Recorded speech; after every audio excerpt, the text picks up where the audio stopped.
Fall, a State Chaos short story. By me. Obligatory warning that this is a Hitalia fanfic, and if you don't like Hitalia, get the fuck off my channel. Are we good? Okay. November 1900. So, how are we gonna get him down? It was a valid question, seeing as her little brother was stuck near the top of a large cypress tree.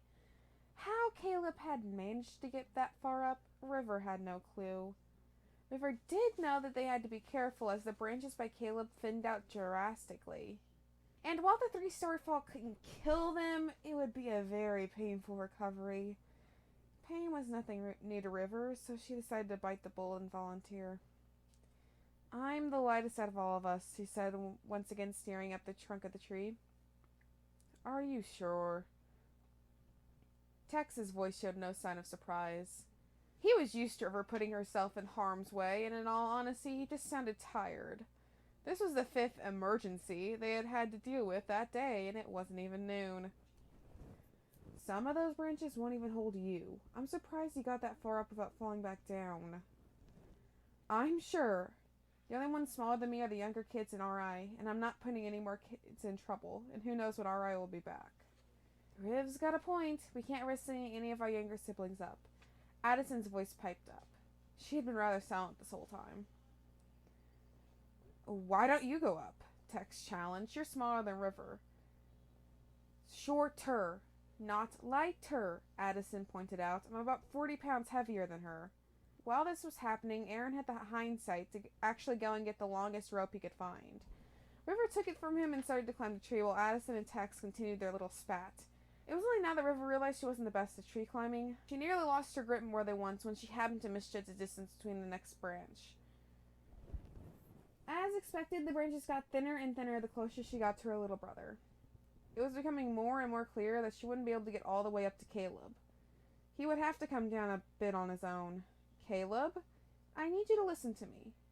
The only response she got was a quiet whimper, and River felt really sorry for her little brother. When I tell you to, I need you to let go. No, come get me. Caleb was starting to panic. River was never good at dealing with emotional children. That was very much a Maribel thing. I can't. The branches are too thin. She would just have to hope he'd understand reason. If I try, we'll both fall. You're crazy. Then again, he was 6. River lacked patience in the best of situations, and this kid was really trying that gram of patience. Look, either you do as I say, or you fall trying to get yourself down. You're going to fall one way or another. This way, I have a chance to catch you. A little harsh, yes, but it seemed to do the trick. Okay, tell me when. On the count of 3. 1, 2, 3. Caleb let go, and River just barely managed to grab a hold of his shirt. She tied the rope around her younger brother and began to lower him down. It seemed to be a painfully slow process, and in the end, he only ended up falling 3 feet when the end of the rope wouldn't reach all the way down. Caleb, go inside now and stay there, she heard Tex instruct the younger boy, and took that to mean that the kid was okay and to start the slow climb down. Going down would be undoubtedly harder than going up. She couldn't really see where she was putting her feet. That was a recipe for disaster.